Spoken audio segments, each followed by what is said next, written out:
बिस्मिल्लाहिर्रहमानिर्रहीम। सलाम लाहौर शहर की सब बातों और सिटी ए10 में मैं हूं आपकी मेज़बान सीमल हाशमी। इस दुआ के साथ कि आपका आज का दिन अच्छे तरीके से गुजरे। और नाज़रीन, आज डेली सिटी 42 पर सबसे फ्रंट पेज पर एक एहतियाती तदाबीर जो है वो बताई गई हैं कि कुर्बानी सुन्नत इब्राहिमी है, लेकिन कुर्बानी के साथ साथ फ़र्ज़ के साथ साथ एहतियात भी बहुत ज़रूरी है। और जानवरों को इस दफ़ा बहुत ज़्यादा ख़तरा भी है कॉन्गो वायरस का, तो उस हवाले से स्प्रे लाजमी करवाएं। दीगर सूबों से लाए जाने वाले जानवरों को पंजाब के बॉर्डर पर मौजूद वेटनरी चेक पोस्ट पर दर्ज करवा कर बिला मुआवजा स्प्रे करवाएं। डिस्ट्रिक्ट गवर्नमेंट और गवर्नमेंट की जानिब से ये इकदाम उठाया गया है। तो ये व्यापारियों के लिए है जो शहर भर में जानवर ला रहे हैं। और मुख्तलिफ मकामात पर 8 मंडियाँ जो मुख्तस की गई हैं, गवर्नमेंट की तरफ से अलॉट की गई हैं, सिर्फ जानवर वहीं पर अलाउड हैं। और इसके अलावा अगर कहीं पर हैं तो वो गैर कानूनी हैं। और फिर उनको भी समझना होगा कि क्या उन्होंने स्प्रे करवाया या नहीं करवाया, क्योंकि कॉन्गो वायरस जानवरों से इंसानों में फैलता है और ये एक जानलेवा बीमारी है जिससे एहतियात अगर की जाए तो छुटकारा पाया जा सकता है। मौसम की सूरत हाल आपको साथ ही साथ बताते चलें। नाज़रीन, सुबह 6 बजे के करीब दर्जा हरारत 26 डिग्री सेंटीग्रेड रिकॉर्ड किया गया। 9 बजे 32 डिग्री सेंटीग्रेड, 12 बजे के करीब भी एक्सपेक्ट किया जा रहा है 32 डिग्री सेंटीग्रेड।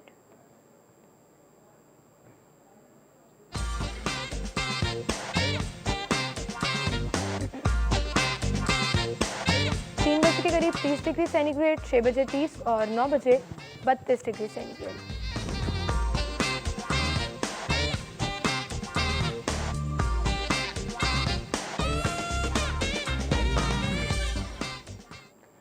जी, हमारे पास आज के इवेंट्स हैं। सबसे पहला इवेंट है कुर्बानी में आसानी और रानाज मेकिंग कुर्बानी में आसानी 97 एज ब्लॉक DHA।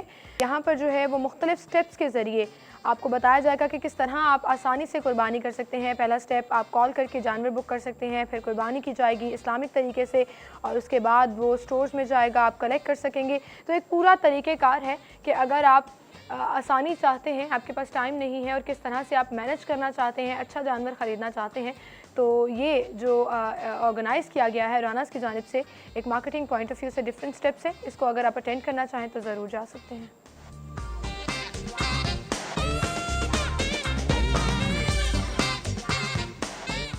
दूसरा इवेंट है हमारे पास organic food and health. University of management and technology sciences इसका वेन्यू है। टाइमिंग है 9 बजे, यानी कि आज सुबह ये शुरू हो चुका और 4 बजे तक कंटिन्यू रहेगा।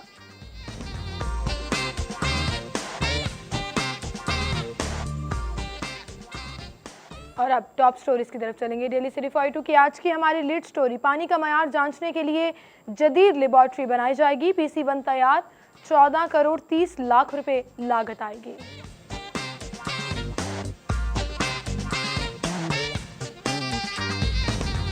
दूसरी टॉप स्टोरी, थानेदार ने रिश्वत लेकर चोरीशुदा गाड़ी का क्लियरेंस सर्टिफिकेट दिलवा दिया। मौत का खेल न रुक सका, मोटरसाइकिल रेस पर जुआ भी अरूज पर पहुंच गया। और PIC का अचानक दौरा, आम आदमी को मयारी तिब्बी सहूलतों की फराहमी का हक हर सूरत देंगे मियां मोहम्मद शहबाज शरीफ। ये थी हमारी टॉप स्टोरीज, इनको हम डिस्कस करेंगे। स्टूडियो में हमारे साथ सिटी 42 के सीनियर रिपोर्टर्स आमिर रजा खान और शाहिद नदीम सिप्रा मौजूद हैं। अस्सलाम वालेकुम, आप दोनों को खुश आमदीद कहेंगे। पानी का मयार जांचने के लिए जदीद लेबॉर्ट्री बनाई जा रही है। आज तुम्हारा सारा वेलकम जो था, वेलकम नोट खाने पीने पे था, कहीं ऑर्गेनिक फूड था, कहीं कुर्बानी का तरीका क्या है। और अब हमसे भी पहला सवाल यही है कि पानी क्या है, पानी गैर मेयारी है। ये 14 करोड़ रुपया खर्च करने के बजाय मुझे 14 रुपये दें ना दें, मैं अभी बता देता हूँ कि पानी गैर मेयारी है। पूरे लाहौर में कहीं पीने का पानी मेयारी नहीं है, ना उसको निकालने का तरीका मेयारी है, ना उस पानी को घरों तक पहुंचाने का तरीका मेयारी है, ना घरों के अंदर जो हमारे लोग वायरिंग करवा रहे हैं पानी की वो मेयारी है। तो पानी आपको मेयारी तरीके से कैसे मिलेगा? तो जो फिल्ट्रेशन प्लांट्स लगाए गए गवर्नमेंट के, फिल्ट्रेशन प्लांट्स तो एक फ्रॉड है, वो एक ड्रामा होता है। वो आप एक तख्ती लगाना चाहते हैं, उस पर आप करते हैं। असल में जो चीज़ें हैं वो पानी के पाइप के अंदर हैं, जो आपका सीवरेज पाइप के साथ है, उसके साथ उससे संख्या जो है वो शामिल होता है पानी के अंदर। वो पानी घरों तक पहुंचता है और उसको कोई फिल्ट्रेशन प्लांट उसको फ़िल्टर नहीं कर सकता है। वो चाहे जितना मर्ज़ी वो पानी को, जो वो RQ सिस्टम है या जो RA सिस्टम है, वो जिस तरह मर्ज़ी आप सिस्टम लगा लें, 15 लाख की मशीनरी होती है। अब तो जगह जगह दुकानें बन गई हैं कि जी ये दुकान है, यहाँ से पानी मिलेगा आपको इतने रुपये में, 90 रुपये में, 100 रुपये में, 50 में, और इवन अब तो खैर 150-200 रुपये में भी मिलता है कि 20 लीटर की बोतल भी मिलती है। तो ये पानी बिक रहा है, ये एक अच्छा खासा कारोबार बनता जा रहा है। और क्योंकि गवर्नमेंट जो है वो आपको लेकिन पानी उसके ऊपर भी फराहम चेक एंड बैलेंस नहीं है, आपको नहीं पता कि वो मयारी पानी है या सर नहीं यही है। तो मैं कह रहा हूँ, 14 करोड़ 30 लाख रुपए आप इस बात पे लगा रहे हैं। आप क्यों नहीं लाहौर में जो पुराने पाइप्स हैं पानी के उनको बदलते, आप पानी निकालने के तरीक़ेकार को क्यों नहीं वजह करते, आप वो जो टैंक्स बना करते थे पानी के सोसाइटीज़ के अंदर उनको क्यों नहीं आप कहते कि वो उनकी सफाई रखें, उसका म्यार जांचें, वो सारी चीज़ें करें। ये लेबॉर्ट्री बन जाएगी, ये सिर्फ पानी का वो म्यार अभी के चेक पिछले दिनों करेगी। पाकिस्तान वाटर रिसर्च की रिपोर्ट आई थी कि पाकिस्तानी 90 ब्रांड्स जो हैं जो पानी फरोख्त कर रहे हैं उनका मयारी पानी नहीं है, वो किसी वसीम सूरत जो है खैर, वो मयार पे पूरा नहीं जिन उतरता। लोगों ने साइंस को पढ़ा है, आपने भी यकीनन पढ़ा होगा, तो वो पता होगा कि पानी पीने का पानी मिलता कहाँ पे है। ये ज़मीन की जितनी तहें हैं बिल्कुल। उसको काटना पड़ता है, और सबसे एंड की जो तह है, जो साफ़ पीने के पानी की तह है, वो बनी है चूने से। उसको काटें, ये ज़मीन के अंदर की मैं आपको परतें बता रहा हूँ, चूने की तह को काटें और वहाँ पर जाके से फिर पीने का पानी हासिल करें। जिसे आम ज़बान में मीठा पानी कहा जाता मीठा है। पानी या पीने का पानी पीने कहा का जाता है। पानी। मुझे बताएं, क्या जो वासा के ट्यूबवेल्स लगे हैं वो मतलूबा उस तक पहुँचते हैं? पानी आपको मिल जाता है, पानी आपको 100 150 200 फुट पे मिल जाएगा, बट वो पीने के काबिल नहीं होगा। पीने का पानी आपको लेने के लिए आपको बहुत नीचे ज़मीन पर जाना पड़ता है, वो बहुत महंगा है। मैं रिक्वेस्ट करता हूँ कि पानी महंगा कर दें। मुझे पानी सस्ता नहीं चाहिए, लेकिन पानी पीने के म्यार का दें लोगों को, ताकि लोग सेहतमंद रहें। ये हॉस्पिटल्स पे जो हम खर्चा करते हैं, ये जो हम मुख्तलिफ़ किस्म की दवाइयाँ जो है इंट्रोड्यूस करवाते हैं, और फार्मास्यूटिकल कंपनीज़ जो पैसा कमा रही हैं, उससे बेहतर यह है कि आप पीने का पानी लोगों को साफ़ फराहम करें। वो जो नहीं मिल रहा उससे सारी बीमारियाँ पैदा होती हैं और उसके बाद लोग बीमार होते हैं। तो ये लेबॉर्ट्री बनाने से मेरा ख्याल फ़ायदा नहीं है, पानी की जो पूरा वो नेटवर्क है उसको तब्दील करने की। सही। अच्छा सिप्रा साहब, लेबॉर्ट्री की बात आमिर भाई ने तो बात ही ख़त्म कर दी कि कहीं पर भी मयारी पानी नहीं है, अब लेबॉर्ट्री बनाई जा रही है। अब लेबॉर्ट्री का मकसद पानी के नमूनों को आलमी मयार के मुताबिक चेक करना है। हर नमूने पे अगर नेगेटिव आ जाए जवाब, तो उसका फिर सद्देबाब क्या होगा? आपने जांचना तो शुरू कर दिया और सारे अगर वो नेगेटिव आना शुरू हो गए कि पानी का मयार बेहतर नहीं है, तो फिर उसके लिए क्या करेंगे? मजीद कोई अरबों करोड़ों रुपए खर्च करेंगे? वो नेगेटिव ही आएगा, ठीक है ना। बात वही है कि आप लाहौर शहर का पानी जितनी दफ़ा भी बात कर लें, एक तरफ आप कहते हैं कि हम 150 नया फिल्ट्रेशन प्लांट लगाने जा रहे हैं, दूसरी तरफ आप कहते हैं हम लेबॉर्ट्री बनाने जा रहे हैं। भाई प्लांट लगाने से पहले ये लेबॉर्ट्री जो बन रही है, ये बहुत अरसा पहले बन चाहिए थी, आज से कई दहाई पहले बननी चाहिए थी। जब लाहौर पानी की किल्लत पैदा हो रही थी, जब वासा इस पे काम कर रहा था या गवर्नमेंट इस पे काम कर रही थी। अब मुझे बताएं, हाजी साहब ठीक कह रहे हैं कि एक आपके जितने प्लांट्स हैं उनका पानी जब आप चेक करवाते हैं तो उसमें आर्सेनिक होता है, वो आपके पीने के काबिल नहीं है। तो वही पानी इस लेबॉर्ट्री में आप चेक करवाएंगे तो वही रिज़ल्ट आएगा जो ऑलरेडी आप ले चुके हैं मुख्तलिफ कंपनी से। तो इसका बिल्कुल फ़ायदा नहीं है। सेकेंडली, इसका फ़ायदा पब्लिक को क्या पहुंचेगा? आप 14 करोड़ रुपये लगाकर एक लेबॉर्ट्री तो बन जाएगी, पंजाब गवर्नमेंट की बात वही है कि तख्ती भी लग जाएगी। हो सकता है कि ये इस पे सीएम साहब खुद आ जाएं इफ्तिताह करने के लिए, हम शहरियों को साफ़ पानी देने के लिए लेबॉर्ट्री बना रहे हैं, उसकी इफ्तिताह तकरीब जो है उसमें सीएम साहब खुद शरीक हो जाएंगे, उसकी तशहीर हो जाएगी, अखबारात में 3-4 कॉलम छप भी जाएगा, तस्वीर भी छप जाएगी, लेकिन फ़ायदा नहीं होगा। फ़ायदा तब होगा जब आप शहरियों को पानी मुहैया करेंगे, जब आप साफ़ पानी मुहैया करेंगे। बात वही है कि वासा ने इतने सारे ट्यूबवेल लगवाए, उसको कौन सा आलमी जो लेवल पे आपने देखा कि कितने सतह पे हम जाएं और कितने फीट पे आप जाएं तो उसकी बोरिंग होगी, उसके बाद आपको साफ़ पानी मिलेगा? वो नहीं है। आप शहर की बात कर लें, शहर में आप किसी भी दुकान पे इतने सारे जो आपके स्टोर्स बने हुए हैं, इतने ब्रांड्स आपके बन चुके हैं पानी के कि आप उसको जांच ही नहीं पाते कि कौन सा पानी ठीक है। आप बिजनेस बन गया, एक माफिया है उसके पीछे। आप बिलखसूस आप ट्रांसपोर्ट पे चले जाएं, लारी अड्डा जो है वहाँ पे चले जाएं, रेलवे स्टेशन चले जाएं, ये जो पब्लिक प्लेसेस हैं जहाँ से रोज़ाना हज़ारों लोगों ने जाना है आना है, यहाँ पे उस नाम से आपको पानी मिलता है जो आपने कभी सोचा भी नहीं होगा। फिर उसका जो बोतल होगी उसका स्टैंडर्ड क्या होगा प्लास्टिक का, वो बंदा देख के हैरान होता है। सही कह रहे हैं। मेरा ख्याल है कि आइंदा बच्चों के नाम जो है पानी के ब्रांड देख के रखने पड़ेंगे, इतने ब्रांड हैं और वो ऐसे ऐसे नाम हैं कि आप हैरान परेशान होते हैं कि ये हाजी साहब ये लम्हा फिक्रिया हमारे लिए है कि हम एक तरफ हुकूमत कहती है कि हम पानी देने जा रहे हैं, दूसरी तरफ पब्लिक प्लेसेस पे आप कंट्रोल नहीं कर पा रहे। आप कमर्शियलाइजेशन जो लोगों ने शुरू कर दी है पानी के नाम पे, कंट्रोल पानी आप बेच रहे, रेट वही है। आप एक मारूफ ब्रांड ले लें, एक आप आम ब्रांड ले लें, पता नहीं कौन कौन से, मुझे तो अब नाम भी नहीं याद है, प्रीमियर है और पता नहीं क्या क्या है, खैर नीलम है, हाँ सबा है, नामों की तरफ तो खैर हम नहीं जाएंगे क्योंकि एवरीबॉडी नोस के कौन-कौन से ब्रांड बात यह है कि एक जगह एक सराउंडिंग एरिया है जहाँ पे आपको पता है कि ये पानी बिक रहा है, वहाँ पे आपकी डिस्ट्रिक्ट गवर्नमेंट भी है, आपकी एजेंसीज भी हैं, सारी चीज़ें इन्वॉल्व है, आपकी एजेंसीज इन्वॉल्व हैं, वहाँ पे आप नहीं रोक पा रहे, तो आप घरों में किस तरह मुहैया करेंगे?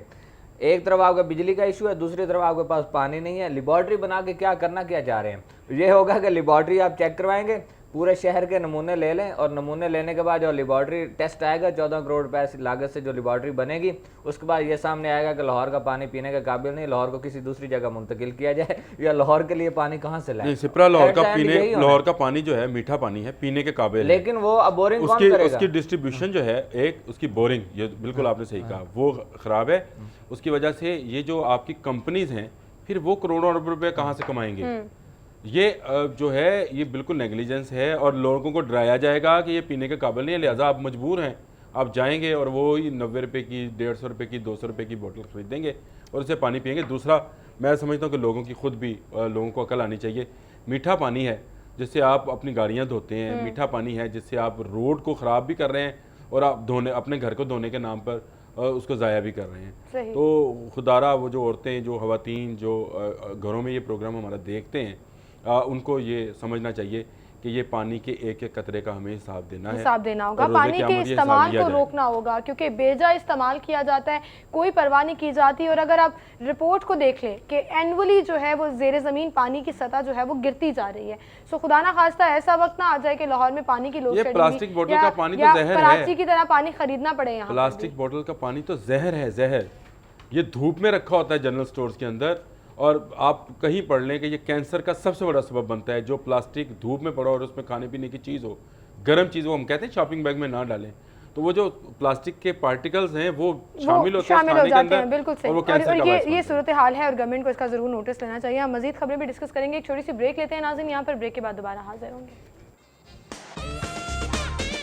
खबरों का सिलसिला हम आगे बढ़ाएंगे। अगली हमारी खबर, थानेदार ने रिश्वत लेकर चोरी शुदा गाड़ी को क्लियरेंस सर्टिफिकेट दिलवा दिया और ये बहुत मामूली चीज़ बनती जा रही है हमारी सोसाइटी में। रिश्वत लेकर गाड़ियों को दाखिले की इजाज़त दे दी जाती है, चोरी की गाड़ी को क्लियरेंस सर्टिफिकेट मिल जाता है ताकि दोबारा उसको कोई चेक ना कर सके। इसको मामूली की जगह को मामूल की चीज़ है। मैं ये समझता हूँ रिश्वत ले रही है पुलिस तो ये एक मामूल की चीज़ है। कहाँ नहीं ले रही, ये तो कोई एक आदमी है जो कि CCTV बना लेता है और उसके बाद वो फुटेज आपके पास आ जाती है, आप चला लेते हैं, उस पुलिस वाले को मुअत्तल कर दिया जाता है, उसकी जगह पे एक नया पुलिस वाला आता है जो नए सिरे से रिश्वत लेना शुरू करता है। वो कहता है जी बहुत साहब जी सख्ती है, लिहाजा उन पैसे ज़्यादा होंगे, ऊपर तक माल जाना होता है। या आप आम थाने में ये लफ्ज़ आम सुनते हैं। आप कोई FIR दर्ज कराने जाएं और उन्होंने इन्वेस्टिगेशन करनी हो तो पेट्रोल की मद में आपसे पैसे मांगना शुरू कर देते हैं। मैंने पूछा 15 पे कॉल दें, जो आते हैं वो लेके जाते हैं। मैंने पूछा कि वकार साहब ये डकैती की क्यों नहीं FIR दर्ज करते हैं? कहता जी उनकी तनज़ली हो जाती है इसलिए दर्ज ही नहीं करते।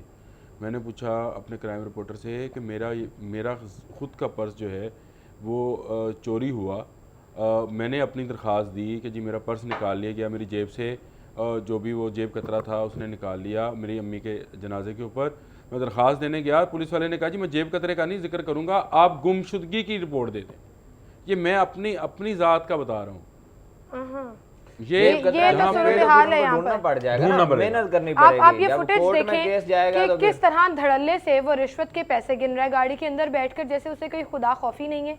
और फिर ये लोग दावे करते हैं कि हमारा सिस्टम बेहतर हो गया, क्लीन हो गया। खुदा खौफी और पुलिस दो माइनस की चीज़ें हैं। ये जब मुअत्तल होने लगते हैं तो फिर इनको दाता साहब याद आता है, वहाँ जाके कुरान पे लेते हैं कि हम एक दूसरे का साथ नहीं छोड़ेंगे। ये उस वक्त उनको मीटिंग्स याद आती हैं जब ये काम कर रहे होते हैं, उस वक्त नहीं है। ये जितने जाली पुलिस मुकाबले हैं ये कौन करता है? आपके बावर्दी पुलिस वाले पकड़े जाते हैं सारे ये काम करते हुए, डकैतियाँ मारते हुए, चोरी करते हुए। ये सारे पुलिस वाले जो कर रहे हैं, ये रिश्वत ले रहे हैं, तो क्या आपके ख्याल से खुदा खौफी है इनमें? चीज़ें बेहतर करने के दावे किए जाते हैं और बहुत सी चीज़ों को आप अगर अपर लेवल पर देखें तो बेहतर हो भी रही हैं। कंट्रोल रूम्स बनाए जा रहे हैं, IT को इन्वॉल्व किया जा रहा है, एडमिन अफसरान तैनात किए जा रहे हैं। जहनियत नहीं, आपने बिल्कुल सही कहा, कल्चर बन चुका है आपका पुलिस का कल्चर है। ये पब्लिक में भी है और आपके पुलिस का भी कल्चर है। ये आम बंदे को पता है, आप और मुझे भी पता है कि जब मैंने थाने में जाना है, आपने कोई रपट करवानी है, दरख्वास्त देनी है, मुझे पता है कि मैं मुहर्रर और ASI या सब इंस्पेक्टर उससे मिलूंगा नहीं, और जब तक उसको कोई रिश्वत नहीं दूंगा तब तक नहीं होगा ये। और ये हालात हैं, आप नाकों पे जा रहे हैं, पैसे ये हाजी साहब ने ठीक कहा कि ये चंद एक हैं जो वीडियोस बन गए या रिपोर्ट हो गए, ये हर थाना में यही कुछ हो रहा है। हर दीगर महकमे भी हैं, सिर्फ पुलिस को हम न लें, बाकी महकमे भी आप ले लें, वहाँ पे भी रिश्वत के बगैर काम नहीं होता। लेकिन इस फुटेज में आप देख लें कि एक गाड़ी है वो पकड़ी गई है, इसका मतलब है वो गाड़ी पकड़ी गई, वो रिकॉर्ड पे भी नहीं आई, उसकी कोई डॉक्यूमेंटेशन भी नहीं हुई, और उसको फॉरएवर क्लियरेंस सर्टिफिकेट मिल गया, चंद हजार रुपए आपने दिए और वो लाखों की गाड़ी जो है वो आपकी हो गई। अब आपको कोई शहर में रोकेगा लाखों की गाड़ी नहीं होगी, उसमें और बड़ा कुछ होगा, उसमें मनशियात हो सकती है। उस 40,000 अगर एक बंदा दे रहा है अपनी गाड़ी को छुड़वाने के लिए, इसका मतलब है उसमें और कुछ बहुत सारी चीजें होंगी। और बड़े एक तरफ तो हम पुलिस की करप्शन डिस्कस कर रहे थे, दूसरी तरफ कहीं पर भी रूल ऑफ लॉ नहीं है, कहीं पर भी हुकूमत के रेट नजर नहीं आती। दफा 144 नाफिज की गई है।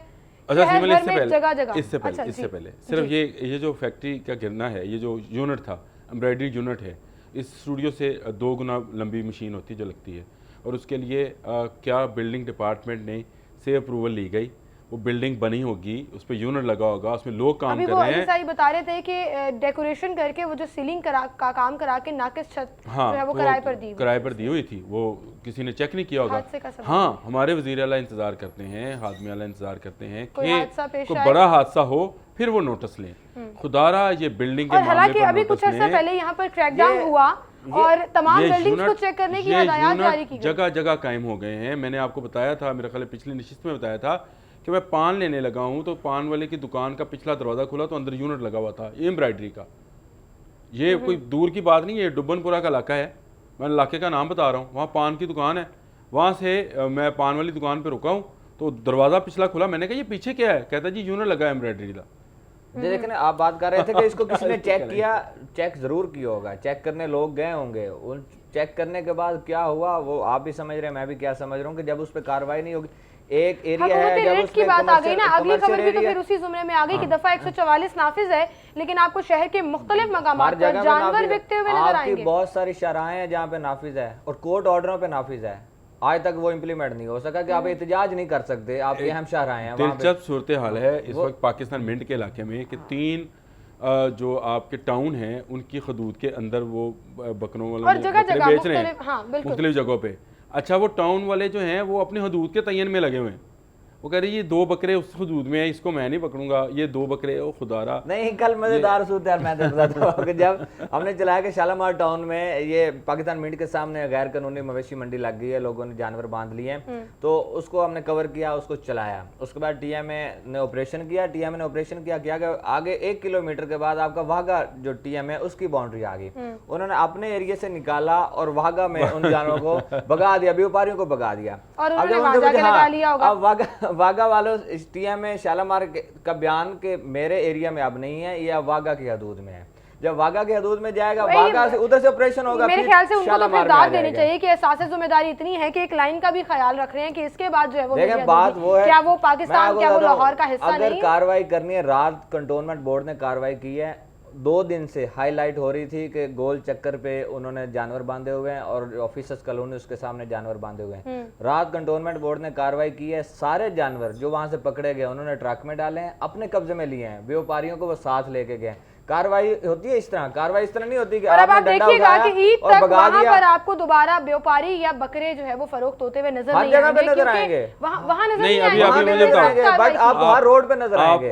आपने दोबारा देखा वहां पे पाकिस्तान में वहां तो मौजूद रहेंगे, अभी भी मौजूद है की बात अभी रहेंगे। आपकी बाकी आपकी मार्केट्स में आपको अनारकली नजर आएंगे, आपको नीला गुंबद नजर आएंगे। ये तो ईद का सिलसिला चलता रहेगा, हम हाईलाइट करते रहेंगे और देखते हैं कि फिर हुकूमत क्या कार्रवाई करती है। बहुत शुक्रिया आप दोनों का, आप हमारे साथ मौजूद थे। नाज़रीन, मुझे एक छोटी सी ब्रेक लेनी है, ब्रेक के बाद दोबारा हाजिर होंगे। जी, आगे बढ़ेंगे और अपना सेगमेंट शामिल करेंगे जिसमें सेल्स और प्रमोशंस आपको बताएंगे बचत बाजार में।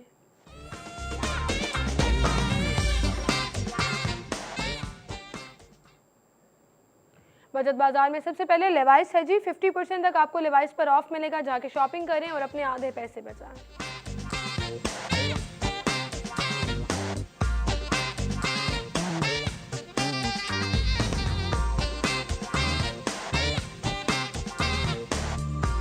अलमास है जी, जिस पर आपको 50% तक ऑफ मिलेगा।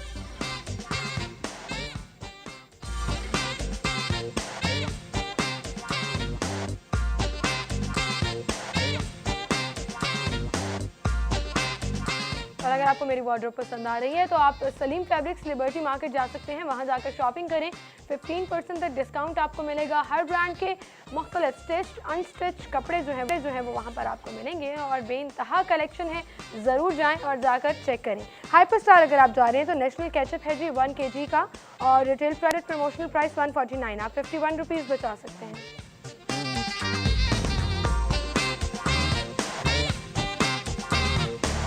Nestle everyday dairy whitener powder है जी 1 kg, retail price 725, promotional price 659, आप 66 रुपीज़ बचा सकते हैं।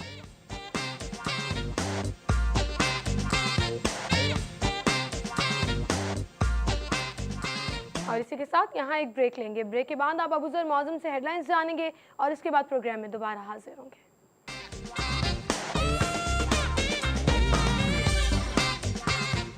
खुशामदीद कहेंगे आपको स्टूडियो में। और नाज़रीन, इस वक्त हमारे साथ स्टूडियो में secretary excise and taxation doctor Ahmad Bilal sahab मौजूद हैं। उनसे हम बात करेंगे कि उनका करियर जो है वो किस तरह से रहा, मुख्तलिफ पोस्टों पर तैनात रहे, मुख्तलिफ स्ट्रैटेजीज़, मुख्तलिफ पॉलिसी मेकिंग में अहम किरदार अदा करते रहे, कैंपेन्स और जितनी भी बेहतरी के लिए काम किए जाते हैं उसका हिस्सा रहे। तो इस पर हम बात करेंगे। अस्सलाम वालेकुम डॉक्टर साहब, क्या हाल चाल है आपके? Thank you so much for coming. Welcome sir, क्या मसरूफियात चल रही हैं आजकल?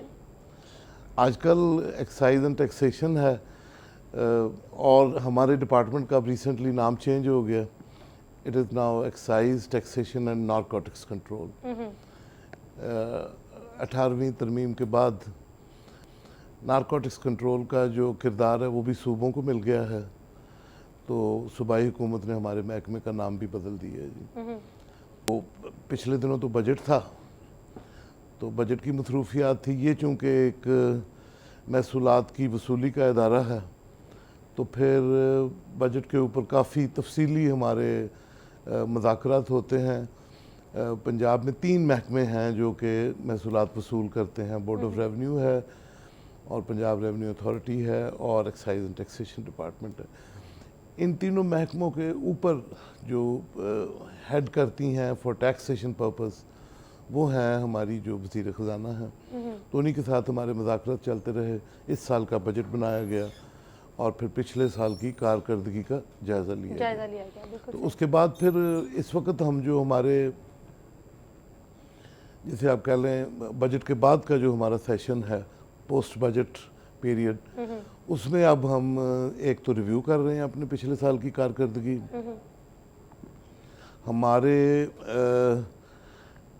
4 डायरेक्टरेट लाहौर में हैं, क्योंकि पंजाब के तकरीबन 1/4 प्रॉपर्टीज़ जायदादें और इतनी की ही गाड़ियाँ 1/4 लाहौर में होती हैं। अच्छा। तो लाहौर हमारा बड़ा मरकज़ है, यहाँ पे हमारे 4 डायरेक्टर बैठते हैं। फिर 8 डिवीजन्स में 8 डायरेक्टर बैठते हैं, तो 12 डायरेक्टरेट्स हैं हमारे, और इसी तरह वो 36 ज़िलों में हैं।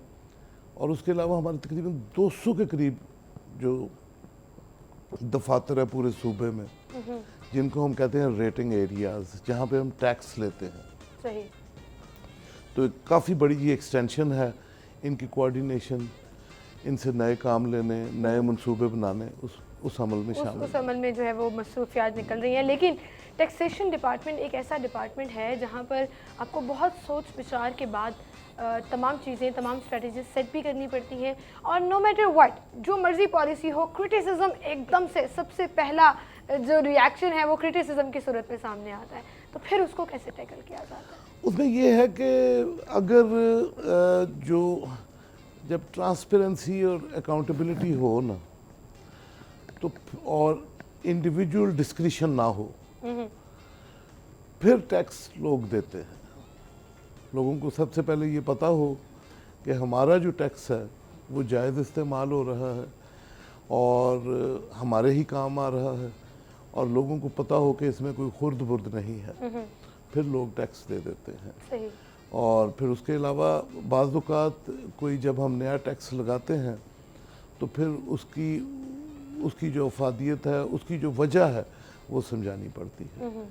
इस साल हमने खाली प्लॉटों पर टैक्स पहली दफ़ा लगाया है और उसका रिएक्शन आया कि वो प्लॉट का जो किए जा रहे हैं। प्लॉट का जो है मकसद वो ये है कि एक ऐसी, वैसे तो एग्रीकल्चरल लैंड है ना सारी, एक ऐसी जायदाद जो मखसूस की गई हो फॉर रेजिडेंशियल, कमर्शियल और इंडस्ट्रियल पर्पस, रिहाइश के लिए या कारोबार के लिए या कोई प्लांट लगाने के लिए, उस पे हम पहली दफ़ा अब टैक्स ले रहे हैं। और वो फिर समझा रहे हैं लोगों को कि इस सारी सूबाई हुकूमत का मकसद ये टैक्स लगाने का ये है कि जो स्पेकुलेटिव बाइंग है ना, जो लोग सिर्फ ख़रीद के जायदादें महंगी करके उनको बेचते हैं, उनके ऊपर एक चेक आ जाए। लेकिन इसमें फिर कि वो अगर भी, आपने- इस जुमरे में फिर वो लोग भी आ गए जिन्होंने अपनी जमा पूंजी जोड़ के एक प्लॉट लेकर रखा उन हुआ पे है नहीं लगेगा। कि दोबारा पैसे आए तो हम इस पे घर नहीं, बनाएं। उन पे नहीं लगेगा, 5 मरले से कम पे नहीं लगेगा, बेवा पे नहीं लगेगा, यतीम पे नहीं लगेगा,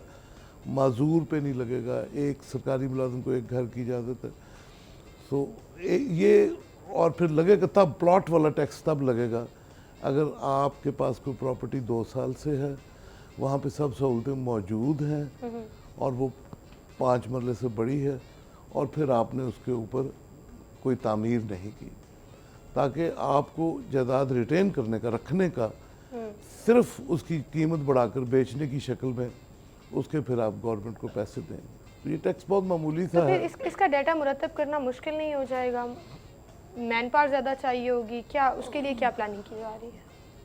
आप ठीक कह रहे हैं। वैसे हमें दुश्वारी तो पेश आ रही है, लेकिन ये कि कोऑपरेटिव डिपार्टमेंट के साथ और प्राइवेट सोसाइटियों के साथ और डेवलपमेंट एजेंसीज़ के साथ और हमारी जो ज़िले हुकूमतें हैं उनके साथ मिल के हमारा स्टाफ डाटा मुरतब भी कर रहा है। इस टैक्स की हमने वसूली भी शुरू कर ली है।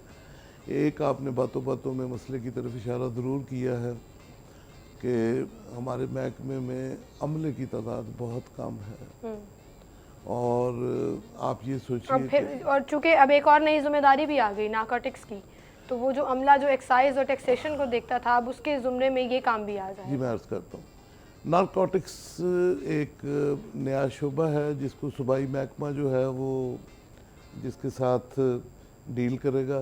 जी, लेकिन इसके लिए वज़ीर आला साहब ने हमें फ़िलहाल 4 जगह पे थाने खोलने की इजाज़त दी है एक्साइज के, उसके लिए गाड़ियाँ भी दी हैं और अमला भी दिया है। सो उस नारकोटिक्स कंट्रोल फंक्शन में वैसे तो सारा अमला ही लग जाएगा, लेकिन नया अमला अलहदा भी दिया है, और वज़ीर आला साहब ने हमसे ये वादा भी किया है कि अगर हम अच्छी कारकर्दगी दिखाएंगे तो इस हमले में मज़ीद इजाफा कर देंगे, कर दिया जाए तो चीज़ें जो हैं वो मज़ीद बेहतर हो हाँ जाएंगी। जी। लेकिन ये बात आप जहन में रखें बराए मेहरबानी, कतकलामी माफ़, जी जी ज़रूर। कि जिसे अगर मैं कहूँ कि एक दफ़ा आप एक्साइज के दफ्तर गई हैं, फिर आप एक दफ़ा फिर गई हैं कोई चीज़ ठीक कराने, या प्रॉपर्टी के लिए गई हैं, या कोई गाड़ी ट्रांसफ़र करवाई है या कुछ, तो अगर मैं उसका नाम रख दूँ knock on the door, Dastak, तो मेरे महकमे पे तकरीबन 1 साल की 10 billion knocks on the door होती हैं, और उनको डील करने के लिए सिर्फ 2,500 का अमला है।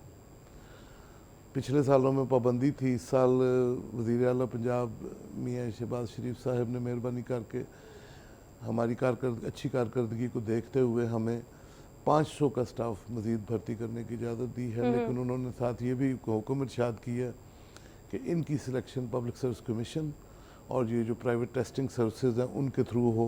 डॉक्टर साहब, हम बात कर रहे थे टैक्सेशन की, और किसी की जेब से पैसा निकलवाना टैक्स की मद में बहुत मुश्किल काम है। सो रेवेन्यू जनरेट करना उतना ही चैलेंजिंग हो जाता है टैक्सेशन डिपार्टमेंट के लिए भी। सो इसके लिए क्या स्ट्रेटजीज अपनाई जाती हैं? देखिए जी, स्ट्रेटजी बुनियादी तौर पे हमारे वैसे तो 8 टैक्स हैं, मगर 2 बड़े टैक्स हैं। एक जो प्रॉपर्टी पे है और दूसरा जो मोटर व्हीकल्स पे है। तो मोटर व्हीकल तो ज़ाहिर गाड़ी आपने चलानी है, उसके लिए टोकन भी चाहिए, उसकी रजिस्ट्रेशन भी करवानी है, वो टैक्स तो आराम से मिल जाता है। प्रॉपर्टी टैक्स का जो बुनियादी जो उसका है रैशनल, वो ये है कि प्रॉपर्टी टैक्स लोकल गवर्नमेंट को जाता है।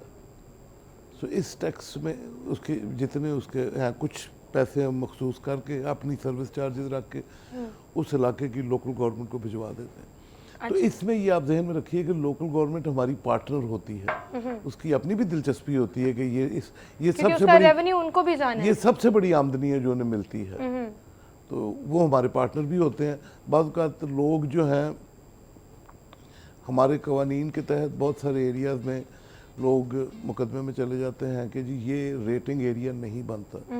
रेटिंग एरिया एक ऐसी जगह होती है जिसके अर्बन कैरेक्टरिस्टिक्स हों, जिसमें गवर्नमेंट की इन्वेस्टमेंट हो, सीवरेज में, ड्रेनेज में, उसमें वाटर सप्लाई में, रोड्स में।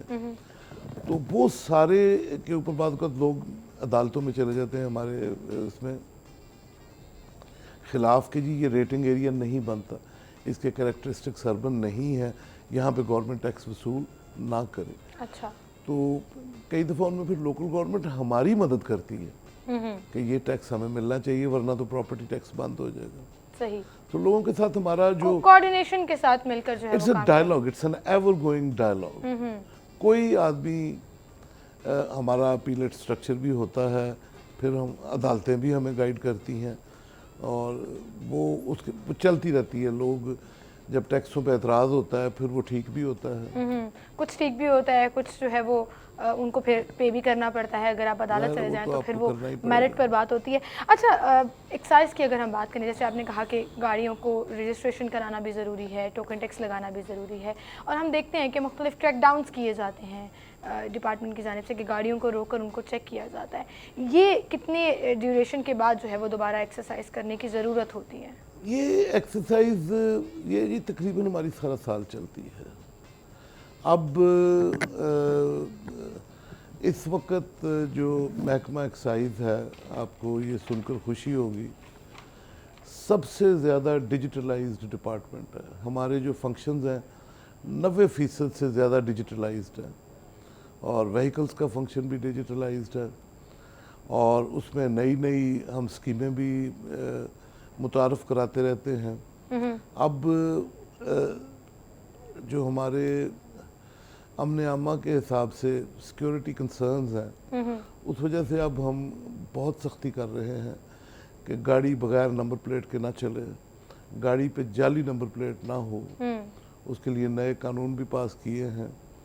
अब जाली नंबर प्लेट जो लोग महकमा नंबर प्लेट देता है, उसके अलावा जो लोग नंबर प्लेट गैर नमूना नंबर प्लेट जिन्हें कहा जाता है, उसका भी इस्तेमाल किया जाता है, उसको भी हम अब पकड़ने वाले हैं और ख़ास तौर पे जो उन्हें बनाते हैं उनके लिए भी सजाएं तजवीज़ हुई हैं। और नाज़रीन, यहाँ हम एक ब्रेक लेंगे, ब्रेक के बाद दोबारा हाजिर होंगे।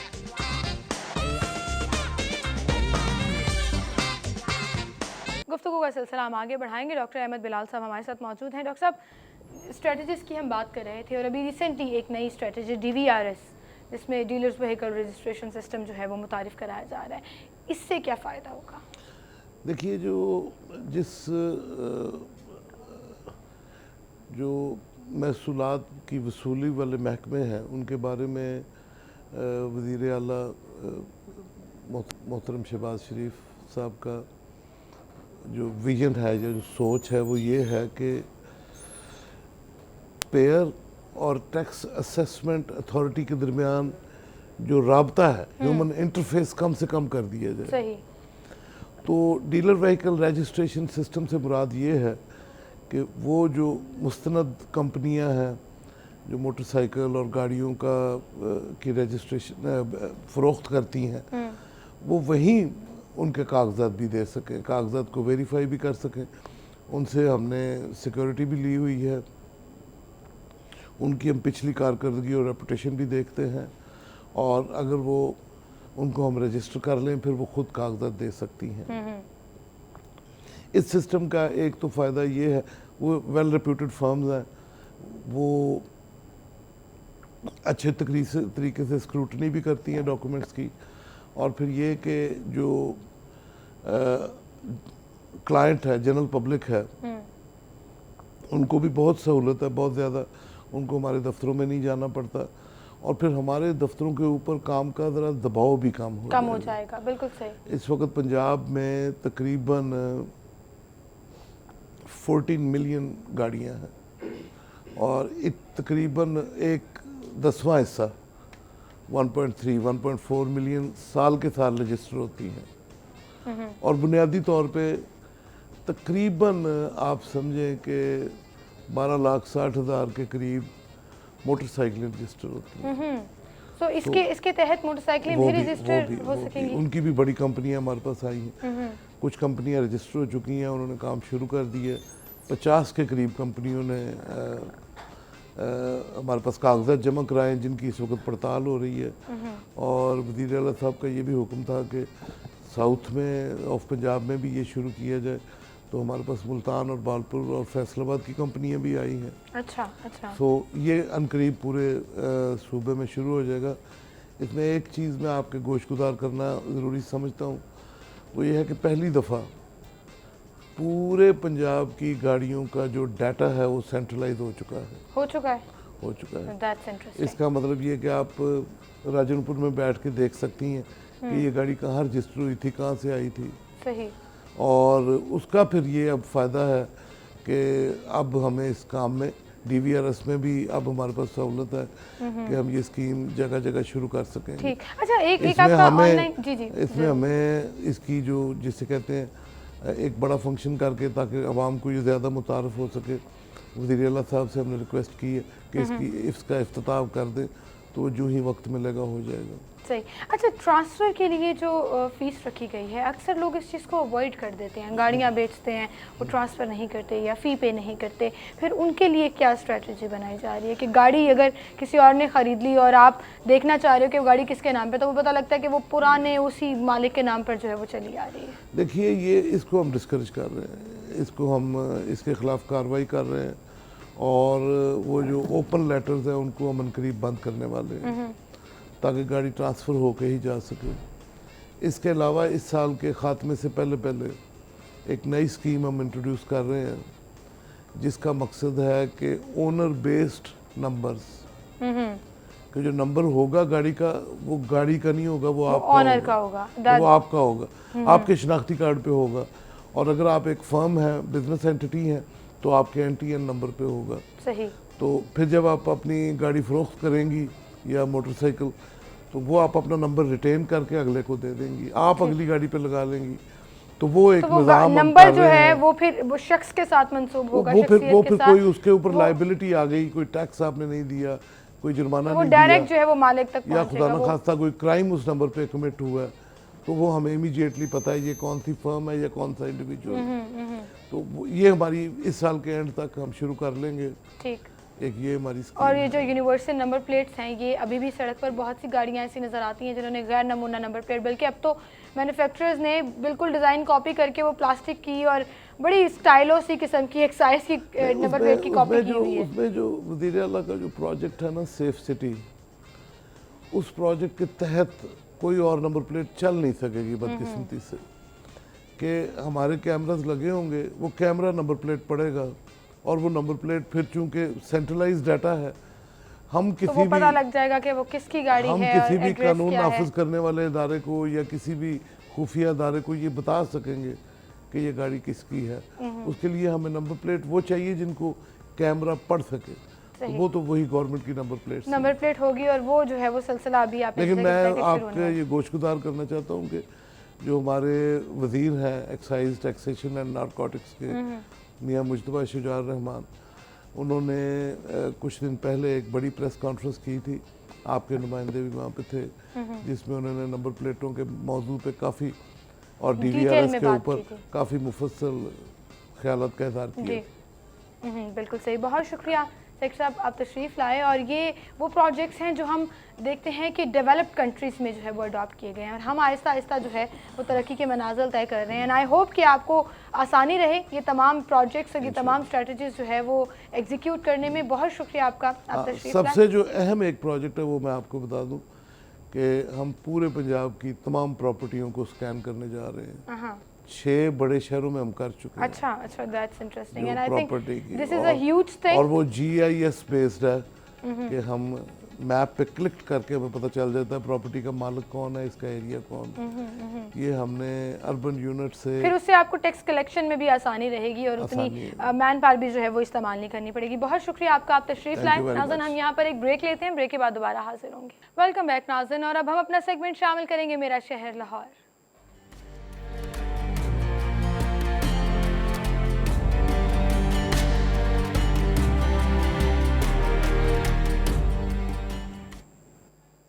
मेरा शहर लाहौर में आज का हमारा टॉपिक है मोची दरवाज़ा और हमारे साथ स्टूडियो में मौजूद हैं राजा आवेद इकबाल साहब। अस्सलाम वालेकुम राव साहब। जी वालेकुम क्या हाल अस्सलाम। चाल राव साहब आपके? जी अल्लाह का राव शुक्र। साहब मोची दरवाज़ा तारीखी दरवाज़ा है, इसकी जी अहमियत? लाहौर के जो 13 दरवाजे हैं सभी जो हैं वो अपनी अपनी हैसियत के लिहाज से तमाम तारीखी भी हैं, मजहबी एतबार से, सियासी एतबार से, हर लिहाज से उनकी हर दरवाज़े की अपनी एक अहमियत है।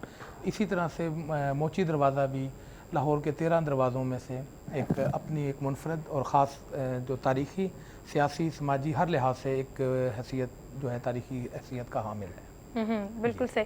अच्छा, ये कब बनाया गया था और इसका मकसद क्या था? हाँ, तमाम दरवाज़े जो हैं वो एक ही वक्त पे बने जलालुद्दीन अकबर के दौर में, और ये 1505 से और 1555 तक का जो टाइम है उस दौरान शहर, किला और फसील ये सारी असर नो तामीर की गई। तो उस वक़्त जो है ये दरवाज़ा भी बनाया गया दूसरे दरवाज़ों के साथ। लेकिन जिस तरह से अंग्रेज़ दौर में बाकी दरवाज़े जो थे उनको असर नो बनाया गया, क्योंकि दरवाज़े जो थे वो काफ़ी बोसीदा हो चुके थे और उनमें जो है लोगों की आमदो रफ्त वो किसी भी ख़तरे से खाली ना थी, किसी भी वक्त वो दरवाज़े गिर सकते थे। तो अंग्रेज़ दौर में वो तमाम दरवाज़े जो अकबर के दौर में बनाए गए थे उनको गिरा के और उनकी जगह पे नए दरवाज़े वो तामीर किए गए। अच्छा, सब के सब?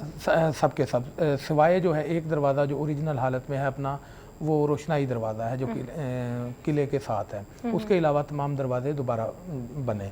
लेकिन उसके बाद जिस तरह से कुछ दरवाज़े बने और वो अब नहीं हैं, इसी तरह से अंग्रेज़ दौर में बनने के बाद मोची दरवाज़ा भी इस वक्त नहीं है।